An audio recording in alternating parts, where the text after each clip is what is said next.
Avinash institute of education में आप सभी का स्वागत है। मैं हूं अविनाश मिश्रा। अभी तक मैंने आपको भूगोल जो है पहले चैप्टर से लेकर 9 चैप्टर तक पूरी तरह से पढ़ा दिया है। आज से मैं MCQ स्टार्ट करने जा रहा हूं। MCQ का मतलब है जैसे कि रिक्त स्थानों की पूर्ति करो, योग्य अयोग्य सही विकल्प चुनकर लिखो। बहुत ही ज़रूरी होता है बच्चों। अगर आप भूगोल का पेपर पैटर्न देखोगे तो उसमें जो रिक्त स्थानों की पूर्ति होती है ये बहुत ज़रूरी होता है। उसके साथ अगर आप मानचित्र अच्छे से समझ लेते हो तो आप ज्योग्राफी को यानी भूगोल को बहुत ही अच्छी तरह से लिख पाते हो। और हिंदी मीडियम के लिए दूसरी चुनौती ये है कि अगले साल आप 11th में जाओगे, आपका पूरा जो सब्जेक्ट रहेगा इंग्लिश में हो जाएगा, है ना। वैसे भी हिंदी मीडियम के बच्चों के लिए बहुत कम स्कूल हैं, बहुत कम क्लासेस हैं और मैं चाहता हूं कि हिंदी मीडियम के बच्चे आगे बढ़ें। इसलिए आप मेरा सपोर्ट कीजिए और मेरा साथ दीजिए।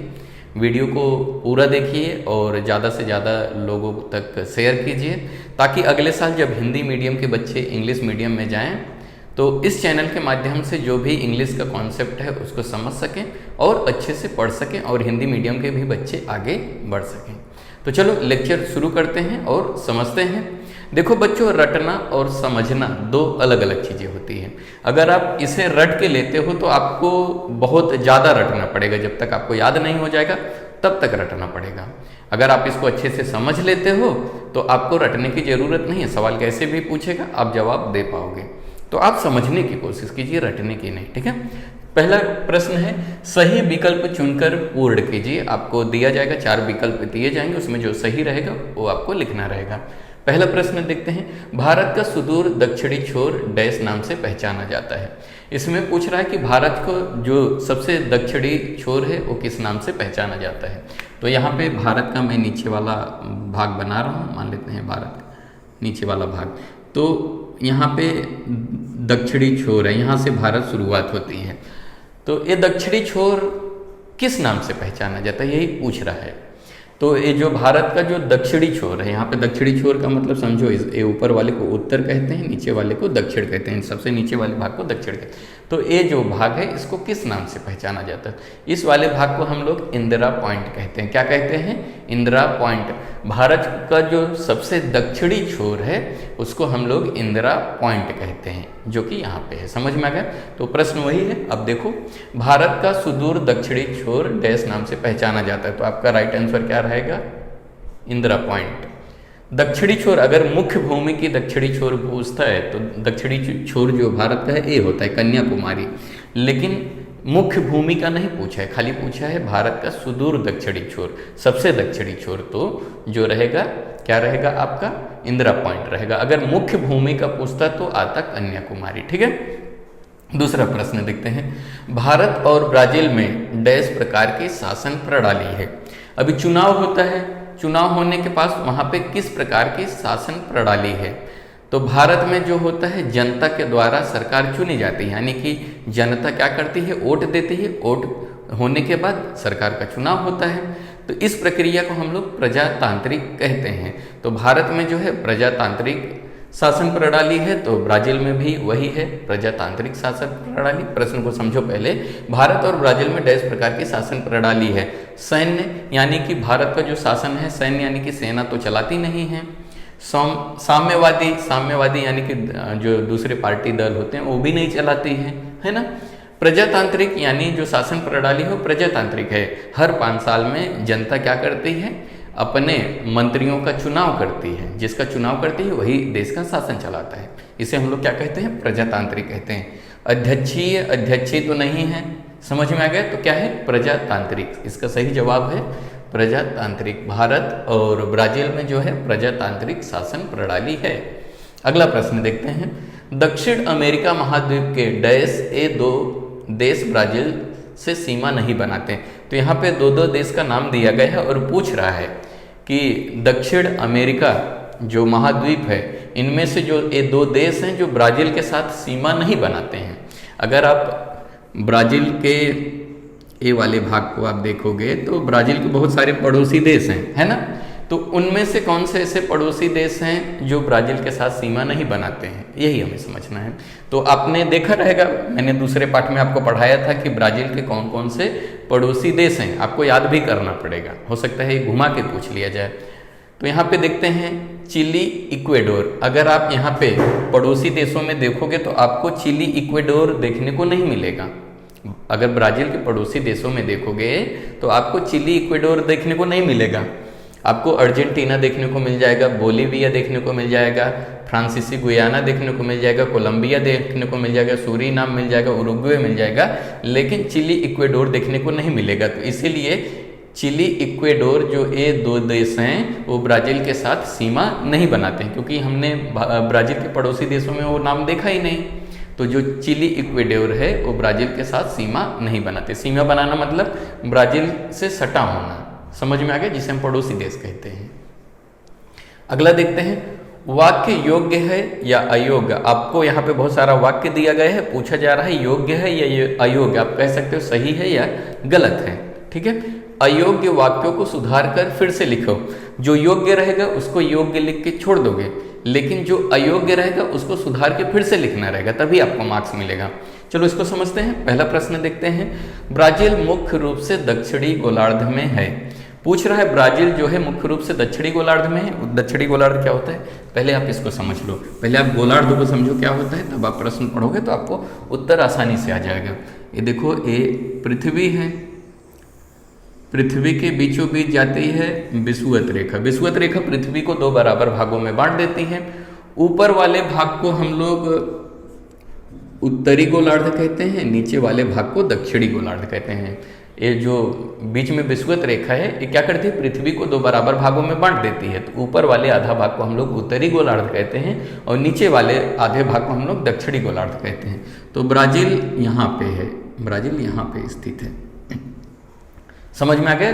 तो अब प्रश्न क्या पूछ रहा है, पहले प्रश्न देखो, ब्राजील मुख्य रूप से दक्षिणी गोलार्ध में है। तो ब्राजील थोड़ा सा उत्तरी गोलार्ध में, बाकी ज़्यादा से ज़्यादा दक्षिणी गोलार्ध में, इसीलिए ये क्या रहेगा, योग्य रहेगा, क्योंकि मुख्य रूप से जो ब्राजील है वो कहाँ पे है, दक्षिणी गोलार्ध में, नीचे है। इसको दक्षिणी गोलार्ध बोलते हैं।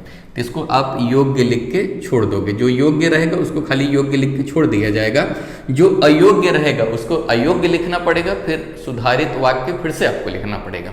अगला प्रश्न देखते हैं, भारत के मध्य भाग से मकर रेखा गुजरती है। तो यहाँ पे देखो, पृथ्वी पे तीन विशेष रेखाएं गुजरती हैं। ये है कर्क रेखा, ये है मकर रेखा और ये है विषुवत रेखा। ये है कर्क रेखा, ये है विषुवत रेखा और ये है मकर रेखा। तो पृथ्वी के ऊपर तीन विशेष रेखाएं गुजरती हैं। पहला जो है कर्क रेखा, विषुवत रेखा और मकर रेखा। तो भारत जो है यहाँ पे है, ये भारत का दक्षिणी छोर मैंने बना दी, ठीक है,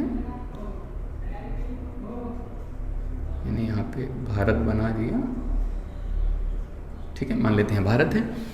तो पूछ रहा है कि यहाँ पे पहले प्रश्न देखो, भारत के मध्य भाग से मकर रेखा गुजरती है। पूछ रहा है भारत के बीचों बीच से मकर रेखा गुजरती है क्या। तो आप देखिए ना, भारत के बीच से क्या गुजर रही है, कर्क रेखा। ऊपर जो है कर्क रेखा है, नीचे जो है मकर रेखा है और बीच में विषुवत रेखा है। तो भारत के मध्य से जो है कर्क रेखा गुजरती है, मकर रेखा नहीं गुजरती है। तो ये वाक्य क्या रहेगा, अयोग्य रहेगा। इसे लिखोगे अयोग्य।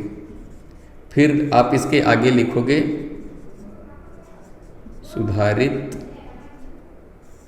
वाक्य। सुधारित वाक्य में क्या लिखोगे आप, यहाँ पे जो लिखा है भारत के मध्य से मकर हटा के लिख दोगे कर्क। समझ में आ गया। सुधारित वाक्य में क्या लिखोगे, भारत के मध्य से कर्क रेखा गुजरती है।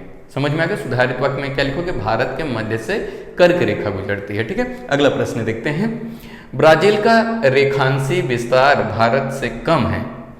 पूछ रहा है कि ब्राजील का रेखांशी विस्तार भारत से कम है। रेखांशी विस्तार का मतलब चौड़ाई जो होता है, फैलाव जो होता है। तो अगर आप देखोगे ना तो ब्राजील जो है ज़्यादा चौड़ा है और भारत जो है कम चौड़ा है। समझ में आ गया। ऐसा चौड़ाई की बात कर रहा है, रेखांशी विस्तार। तो यहाँ पे क्या लिखोगे, ब्राजील का रेखांशी विस्तार भारत से कम है। तो भारत से कम नहीं है, ज़्यादा है। समझ में आ गया। तो ये भी क्या है, अयोग्य है। ब्राजील जो है भारत से ज़्यादा चौड़ा है। समझ में आ गया। इसीलिए हमने क्या किया, अयोग्य लिखा। तो भारत से ज़्यादा है ब्राज़ील जो है भारत से ज़्यादा है। तो सुधारित वाक्य में क्या लिखोगे? ब्राज़ील का रेखांशी विस्तार भारत से ज़्यादा है। जो ब्राज़ील का चौड़ाई है वो भारत से ज़्यादा है। ब्राज़ील जो है ज़्यादा चौड़ा है, भारत कम चौड़ा है। समझ में आ गया? ठीक है, अगला देखते हैं। ब्राज़ील के उत्तरी भाग में भूमध्य रेखा गुजरती है। भूमध्य रेखा, विषुवत रेखा, दोनों एक ही नाम है। चाहे उसको भूमध्य रेखा का मतलब क्या होता है? भूमि के जो मध्य से गुजरती है उसे भूमध्य रेखा कहा जाता है, या विषुवत रेखा, दोनों एक ही नाम है, कंफ्यूज मत होना। ठीक है, प्रश्न क्या पूछ रहा है? ब्राज़ील के उत्तरी भाग में भूमध्य रेखा गुजरती है। तो ब्राज़ील के उत्तरी भाग में, ये ब्राज़ील है, ब्राज़ील का उत्तरी भाग यानी कि ऊपर वाला भाग। तो ब्राज़ील के उत्तरी भाग में क्या गुजरती है? भूमध्य रेखा या विषुवत रेखा गुजर रही है। यहाँ पे देख रहे हो ब्राज़ील है, ब्राज़ील के उत्तरी भाग में, यहाँ पे ऊपर वाले को उत्तरी कहते हैं। तो उत्तरी भाग में क्या हो रही है? गुजर रही है ना। तो इसके लिए इसको हम क्या लिखेंगे? योग्य कहेंगे, क्योंकि गुजरती है। योग्य लिख के छोड़ देंगे। जब सही रहेगा तो योग्य लिख के छोड़ देंगे, जब अयोग्य रहेगा तो उसको सुधारित करके फिर से लिखेंगे, याद रखना। अगला देखते हैं। ब्राज़ील प्रशांत महासागर के तट पर स्थित है। तो ब्राज़ील के यहाँ पे तट है, कौन सा तट है यहाँ पे? ब्राज़ील किस तट पे स्थित है बताइए ना? अटलांटिक महासागर पे। समझ में आ गया? प्रशांत महासागर के तट पे नहीं स्थित है, अटलांटिक महासागर पे। तो ब्राज़ील जो है प्रशांत महासागर पे नहीं स्थित है। तो ये वाक्य क्या हो जाएगा? अयोग्य हो जाएगा। क्या लिखोगे इसे? अयोग्य लिखोगे। अयोग्य। सुधारित वाक्य क्या लिखोगे? सुधारित वाक्य में लिखोगे ब्राज़ील अटलांटिक महासागर के तट पर स्थित है, क्योंकि ब्राज़ील के यहाँ पे अटलांटिक महासागर है, प्रशांत महासागर नहीं है। समझ में आ गया? अगला प्रश्न देखते हैं।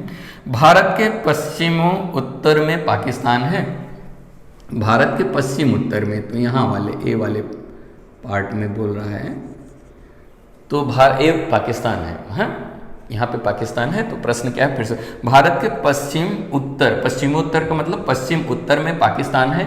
तो भारत का उत्तर हो गया और ए वाला भाग पश्चिम हो गया। यहाँ पे देखो, इसको हम लोग उत्तर बोलते हैं, इसको दक्षिण बोलते हैं, इसको पूर्व बोलते हैं और इसको पश्चिम बोलते हैं। तो ए वाले भाग को हम लोग उत्तर पश्चिम बोलते हैं, नहीं तो पश्चिम उत्तर बोलते हैं यहाँ पे। तो भारत के इधर यहाँ पे पाकिस्तान है, तो उत्तर और पश्चिम में, यानी कि है पश्चिम उत्तर में पाकिस्तान है। तो क्या रह गए? भारत के पश्चिम उत्तर में पाकिस्तान है। तो आप लिखोगे योग्य। समझ में आ गया? फिर अगला प्रश्न है। भारत के दक्षिणी भाग को प्रायद्वीप कहते हैं। बहुत ही इंपॉर्टेंट प्रश्न है, बहुत सारे बच्चों को मालूम नहीं होता है। तो भारत का जो दक्षिणी भाग है, दक्षिणी भाग ए वाला, नीचे वाला भाग जो पानी के अंदर है, इसको हम लोग प्रायद्वीप कहते हैं। भारत का जो दक्षिणी भाग है इसको हम लोग प्रायद्वीप कहते हैं। याद रखना, भारत के दक्षिणी भाग को प्रायद्वीप कहा जाता है। समझ में आ गया? तो ये क्या रहेगा? भारत के दक्षिणी भाग को प्रायद्वीप कहते हैं, तो योग्य है, इसलिए इसको आप योग्य लिख दोगे। समझ में आ गया? तो ये था आपका उत्तर। कैसा लगा वीडियो?